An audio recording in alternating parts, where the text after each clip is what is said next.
ఆషాఢ మాసం సందర్భంగా మన కాసం ఫ్యాషన్స్ కిలో చీరలు కొనండి, అరకిలో చీరలు ఉచితంగా పొందండి. హాయ్ హలో నమస్తే, నేను మీ VSN Murthy. Welcome to I dream channel. ఈ వారం విడుదలైంది కొరియన్ కనకరాజు. వరుణ్ తేజ్ సినిమా థియేటర్లకు వచ్చి కొంచెం గ్యాప్ వచ్చింది. మేర్లపాక్ గాంధీ దర్శకుడు, యూవి లాంటి పెద్ద సంస్థ నిర్మాణం. సో ఈ జానర్ ఏమో మొదటి నుంచి కూడా ఒక హర్రర్ కామెడీగా ప్రొజెక్ట్ అయింది కాబట్టి సో న్యాచురల్గా సినిమాకి ఒక మంచి బడ్జ్ వచ్చింది, అన్ని కాంబినేషన్లు కలిపి వచ్చింది. నిన్న ప్రీమియర్లు వేశారు, ప్రీమియర్ కూడా మంచి రెస్పాన్స్ వచ్చింది. ఈ సినిమా ఎలా ఉందో చూద్దాం. యూజువల్గా అందరికీ తెలిసిందే, సినిమాకి లాజిక్లు ఉండవు, హర్రర్ సినిమాలకు అసలే ఉండవు. బట్ ఈ సినిమాకి అసలు హర్రర్ సినిమాకి లాజిక్లు ఉండన్న బేసిక్ పాయింట్తో ఎందుకు స్టార్ట్ చేస్తున్నానంటే, అస్థికలు అంటే ఒక చనిపోయిన బాడీని దహనం చేస్తే ఆ మిగిలిన అవశేషాలు అస్థికలు, వాటిని నదుల్లో, పవిత్ర నదుల్లో కలపడం ఉంది మన హిందూ సంప్రదాయం. ఇది మనకు తప్ప ఎవరికి ఉంటుంది. ఎక్కడో కొరియాలో ఒక డాన్ చనిపోతే ఆ కొరియన్ డాన్ తాలూకా ఆస్తికులు ఓ డబ్బాలో పెట్టి అవి అలా అలా అలా ఆంధ్రప్రదేశ్ అనంతపురం చేరి అనడం ఉంది. అసలు ఆ ఆచారమే లేదు. అక్కడ వాళ్ళు బరియలు చేస్తారు, దహనం చేయరు. సో అక్కడే లాజిక్ తోటి, లేని లాజిక్ తోటి సినిమా స్టార్ట్ అయింది కాబట్టి నేను లాజిక్లు చూడకుండా అని చెప్పాను.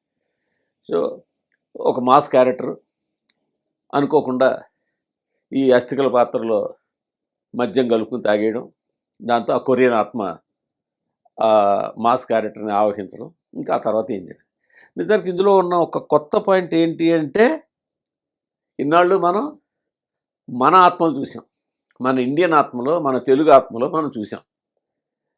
ఫస్ట్ టైం ఒక కొరియన్ ఆత్మను చూసాం, అదొకటే తేడా. బట్ అలా అని చెప్పి మొదటి నుంచి వచ్చేసి ఇది కేవలం హర్రర్ కామెడీ జోనర్ కాదు, ఒక ఇన్ని జోనర్లు కలిపిన మిక్చర్ పొట్లం.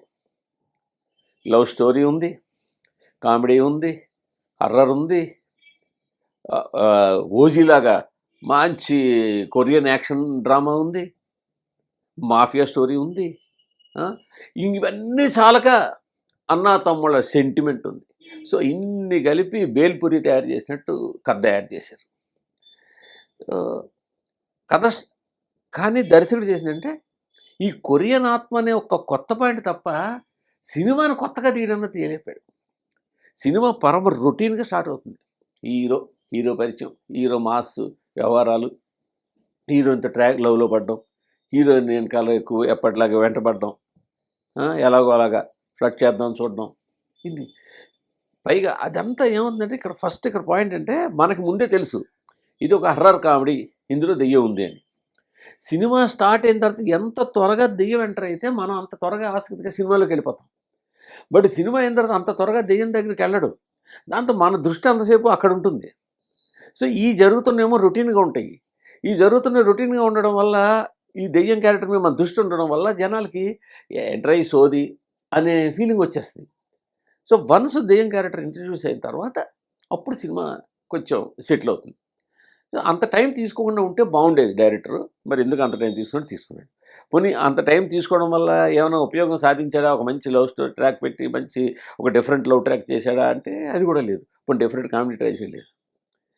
తర్వాత సెకండ్ హాఫ్ స్టార్ట్ అయిన తర్వాత ఇంకస్సలు కథ దానికి ఒక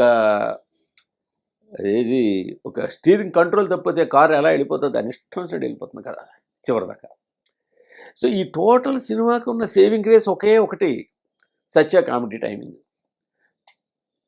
నిజానికి సత్య కామెడీ టైమింగ్ కోసం ఫస్ట్ హాఫ్లో ఒకటి, సెకండ్ హాఫ్లో ఒకటి, 2 సీన్లు అద్భుతంగా పండాయి. అలా కనుక ఇంకా ఫస్ట్ హాఫ్లో ఒకటి రెండు సీన్లు, సెకండ్ హాఫ్లో ఇంకొకటి 2 సీన్లు పండి ఉంటే సినిమాని అసలు ఈ మిగతావన్నీ మర్చిపోయి భలే సినిమా చూసామనిపించేది. కానీ రైటింగ్ అంత గొప్ప రైటింగ్. మేర్లపాక్ గాంధీ మంచి ఫన్ రైటరే. ఆయనతో పాటు జిఆర్ మహర్షి కూడా గతంలో మేర్లపాక్ గాంధీతో కలిసి పనిచేసి జిఆర్ మహర్షి చాలా గ్యాప్ తర్వాత మళ్ళీ ఈ సినిమాగా పనిచేశారు. సో ఆయన కూడా మంచి రైటరే. ఈ ఇద్దరూ కలిసి మరిన్ని మంచి ఫన్ సన్నివేశాలని ఎందుకో పండించలేకపోయారు. ఒక 2 సీన్లు మాత్రం చాలా బాగా చేశారు, ఫస్ట్ హాఫ్లో ఒకటి, సెకండ్ హాఫ్లో ఒకటి. బట్ వీలైనంత వరకు సత్యాకి ఎక్కడ స్కోప్ దొరికితే అక్కడ సత్య ఆడేసుకుందాం అన్నట్టు చేశాడు. అదే ఈ సినిమాకి సేవింగ్ గ్రేస్. బట్ సెకండ్ హాఫ్లో కథ దాని కన్వెంట్, ఎందుకంటే ఇప్పుడు లాజిక్లు ఎలాగో వదిలేశారు. నేను ఇందాక స్టార్టింగ్ చెప్పినట్టే అసలు కొరియా వాళ్ళు బరియలు చేయడం ఉండదు తప్ప దహనం చేయడం ఉండదు. అక్కడే ఆత్మలేసినప్పుడు అసలు కొరియన్ లాంగ్వేజ్ ఎందుకు నాకు అర్థం కాదు. సెకండ్ హాఫ్ అంతా కూడా కొరియన్ లాంగ్వేజ్లో కొంచెం లీడ్ ఇవ్వడం, తర్వాత హిందీలో వాయిస్ ఓవర్ ఇవ్వడం, తెలుగులో వాయిస్ ఓవర్ ఇవ్వడం, మళ్ళీ ఇలా ఎందుకది? సింపుల్గా ఒక డిక్లైనర్ ఫస్ట్ లైన్ వేసేసి ప్రేక్షకుల సౌలభ్యం కోసం పాత్రలన్నీ తెలుగులోనే మాట్లాడతాయి అని పెట్టేసి అయిపోయింది కదా. హ్యాపీగా ఉంటుంది కదా, కన్ఫ్యూజ్ లేకుండా ఉంటుంది కదా. అలా కాకుండా ఈ కొరియాలో స్టార్ట్ చేస్తూ ఉండడం, నేను మళ్ళీ వదులుతుంటాం. అసలే సెకండ్ హాఫ్లో హీరో హీరోయిన్ కమెడియన్ తప్పిస్తే మరో పాత్ర మన తెలుగు ఫేసులు కనపడం, మొత్తం కొరియా ఫేసులు కనిపిస్తాయి. సో అక్కడ ఎంటర్టైన్ చేస్తున్నాం. మన ఇదే యాక్షన్ సినిమా, పూర్తి యాక్షన్ సినిమా అనుకోండి, అప్పుడు మొత్తం కొరియన్ ఫేసులు కనిపించిన భలే ఉంటుంది. కత్తులు, ఫైటర్లు అదిరిపోతుంది. కానీ ఎంటర్టైన్ చేయాలి కదా, అక్కడ మనం కనెక్ట్ అవ్వాలి కదా. అక్కడ దెబ్బ అయిపోయింది. ఇది అటు యాక్షన్, కొరియన్ యాక్షన్ సినిమా కాదు, ఇటు కామెడీ సినిమా కాదు అన్నట్టు అయిపోయింది. ఓజీ లెవెల్లో యాక్షన్ సీన్లు, యాక్షన్ ఫైట్లు మంచి కొరియన్ ఫైటర్స్ ప్లాన్ చేశారు. సో అవి మిక్స్ అవ్వడంలో ప్రాబ్లం మిక్స్ అవ్వలేదు. పైగా సెకండ్ హాఫ్లో ఏదో పడగదిలోంచి హాల్లోంచి పడగదిలోకి వెళ్ళినట్టుగా ఆ కొరియన్ ఆత్మ అది ఎప్పుడు వస్తూ ఉంటుంది, వెళ్ళిపోతుంటుంది. దానికి ఏం ఒక రూలు లెంగ్త్ చూపించలేకపోయారు. ఆఖరికి ఏదో కనిపెట్టారు, హార్ట్ బీట్ పెరిగినప్పుడు ఏదో వస్తుంది ఇలాగని. మనం చూస్తూ ఉన్నట్టుండి కొరియన్ ఆత్మ వచ్చి మాట్లాడుతుంటుంది, కాసేపు సరే వరుడు మాట్లాడుతుంటారు. దాంతో ఇదంతా కూడా ఒక కలగాపులం అయిపోయి సెకండ్ హాఫ్ మెషప్ చేసేసుకున్నారు. అలా కాకుండా సెకండ్ హాఫ్ కొంచెం ప్లాంట్గా చేస్తుంటే ఈ సినిమా మంచి సినిమా అయ్యి ఉండేది. అక్కడ దెబ్బ పడిపోయింది. హీరోయిన్ ట్రాకింగ్ పర్ఫెక్ట్గా అలా లేకపోయారు. అంటే హీరోయిన్ ఉండాలి కాబట్టి వెళ్ళండి. సో మొత్తం మీద ఈ సినిమాని ఏంటంటే మురళీధర్ గౌడ్, సత్య వాళ్ళ కాంబినేషన్లో ఫన్ యూనిమండి. సో వరుణ్ తేజ్ వరకు వస్తే, వరుణ్ తేజ్ సినిమా ఫస్ట్ హాఫ్లో మాత్రం ఆ మాస్ క్యారెక్టర్ని చాలా బాగా చేస్తారు. ఆ అనంతపురం యాక్సెంట్ని అనకూడదు, కానీ కొన్ని సీన్లో ఎంతైనా బాబాయ్ కదా. ఆ Pawan Kalyan style of action, ఆ చిన్న స్టైల్ ఉంటుంది, ఆ స్టైల్ ఆఫ్ యాక్షను, ఆ స్టైల్ ఆఫ్ డైలాగ్ డెలివరీ అక్కడక్కడ తొంగి చూసింది. అది భలే ఉందే, బాగా చేశాడు అనుకున్నాం. కానీ సెకండ్ హాఫ్ వచ్చేసరికి ఆ కొరియన్ గెటప్ వేసి ఏదేదో చేశారు. అటు ఇటు మార్చి చేశారు. సో సినిమా సెకండ్ హాఫ్ పూర్తిగా నిరాశపరుస్తుంది. ఫస్ట్ హాఫ్ వరకు మాత్రం ఓకే అనిపిస్తుంది. టోటల్గా చూసుకుంటే మాత్రం సత్య చేసిన అక్కడక్కడ వన్ లైనర్లు, ఫస్ట్ హాఫ్లో సెకండ్ హాఫ్లో 2 మంచి సీన్లు, ఇవి కలిపి సినిమాని కొంతవరకు నిలబెట్టే ప్రయత్నం చేస్తాయి. సో టెక్నికల్గా చూసుకుంటే సినిమా ఏమి అంత టెక్నికల్ అద్భుతాలు ఈ ఫోటోగ్రఫీ, ఈ షాట్ భలే చేశారు, ఈ షాట్ ఏమీ లేదు. టెక్నికల్గా ఒక నార్మల్ ఫోటోగ్రఫీ ఉంది. రెగ్యులర్గా ఒక కమర్షియల్ సినిమాకి మామూలుగా ఉండేట్టు తప్ప, అరే ఇక్కడ ఈ ఫ్రేమ్ భలే పెట్టారు, ఈ ఫ్రేమ్ భలే ప్లాన్ చేసి చూపించారు అన్నది ఏం లేదు. సో తమన్ గారి బ్యాక్గ్రౌండ్లో ఒక పాట బాగుంది. బ్యాక్గ్రౌండ్స్ కొంచెం అంతే, ఇంకా ఆయన స్టైల్ ఆఫ్ కమర్షియల్ సౌండింగ్ తోటే వెళ్ళిపోయింది తప్పించి అందులో కూడా పెద్ద గొప్ప చెప్పుకోదగ్గ ఇదేం లేదు. సో సంభాషణలు ఇందాక చెప్పినట్టే కొన్ని చోట్ల పడ్డాయి. బట్ రైటింగ్ వరకు కొంచెం మైనస్ మార్కులే పడినట్టే రైటింగ్ వరకును.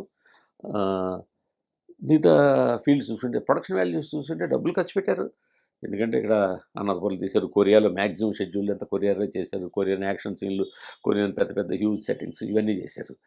అవన్నీ కూడా డబ్బులు ఖర్చు చూపించే తప్పించి స్క్రీన్ మీద లావిష్గాను అవేమి ఎగ్జైట్ అవి చేయనివ్వలేదు. పైగా సినిమాలో బోల్డ్ పెట్టకథలు పెట్టేశారు. ప్రతి కథకి ప్రతి క్యారెక్టర్కి ఒక చిన్న పెట్టకథ యాడ్ చేసుకుంటూ వెళ్ళి అందులోకి దాన్ని సో మెనీ లేయర్స్ అంటాం మనం. ఆ లేయర్స్ అయిపోయాయి సినిమాలో. ఈ సేమ్ లేయర్స్ అని కూడా పెర్ఫెక్ట్గా బ్లెండ్ అయ్యి ఉంటే చాలా బాగుండేది, కానీ అలా జరగలేదు. ఇంకా ఏంటంటే సినిమాని ఎత్తుకున్నప్పుడే అంత పార్ట్ కొరియాలో చేయకుండా ఇక్కడే చేసి ఉండుంటే కనీసం కొంత కొరియా, కొంత తెలుగు, ఇందాక నేను చెప్పినట్టు ఫేసులు మిక్స్ అయ్యి కొంచెం అదొక వేరుగా ఉండుండేది. సరే కొత్తగా ఉంటుంది కొరియాలో తీసుకెళ్ళడం వల్ల. కొరియాలో ఇదే కనుక ఒక సీరియస్ యాక్షన్ డ్రామా కొరియాలో ఇదే వరుణ్ తేజ్ తోటి ఇదే డైరెక్టరు ఒక సీరియస్ అది వేరుగా ఉండుండేదేమో. బట్ ఇక్కడ ఈ జానర్ అసలు అనుకున్న బేసిక్ ప్రైమరీ జానర్ వేరు, దానికి ఆ యాంబియన్స్ సెట్ అవ్వలేదు. పైగా ఇంకా ఇది చాలనట్టు క్లైమాక్స్కి వెళ్ళిన తర్వాత ఏంటంటో ఆత్మ ప్రేతాత్మ అన్నట్టుగా గ్రాఫిక్స్ ఏవో చేశారు. గ్రాఫిక్స్ ఓకే, బట్ అవి కనెక్ట్ అవ్వాలి కదా జనాలు. అయితే విజులైనా వేయాలి, లేకపోతే పకాలను నవ్వేనా నవ్వాలి. ఈ రెండు కూడా జరగలేదు. అది మైనస్ ఈ సినిమాకి.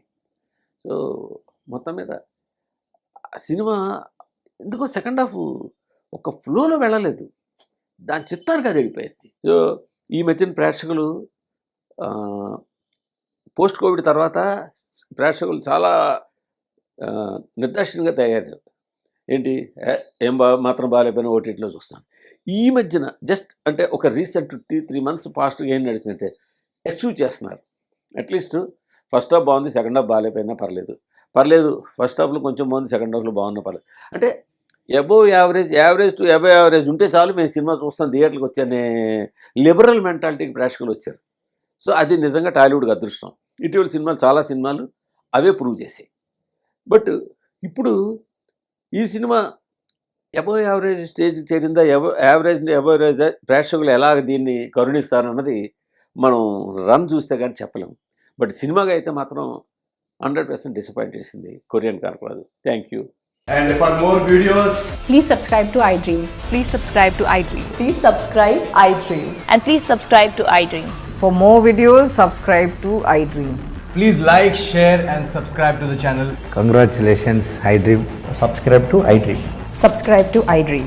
So subscribe to iDream Media. iDream ki iDream team andarki huge congratulations. Please subscribe iDream Media. Please subscribe to iDream. Subscribe iDream. Please subscribe to iDream. iDream అంటే నా కళల ఛానల్ను సబ్స్క్రైబ్ చేసుకున్న నోరు తిరుగుతలేదు, మీరైతే గంట గుర్తు కొట్టండి. For more such videos, please subscribe to iDream. Subscribe to iDream. Please subscribe to iDream. Please subscribe iDream Media. Please do subscribe to iDream. Please subscribe to iDream Media. For best entertainment and information, please subscribe iDream. And don't forget to subscribe to iDream.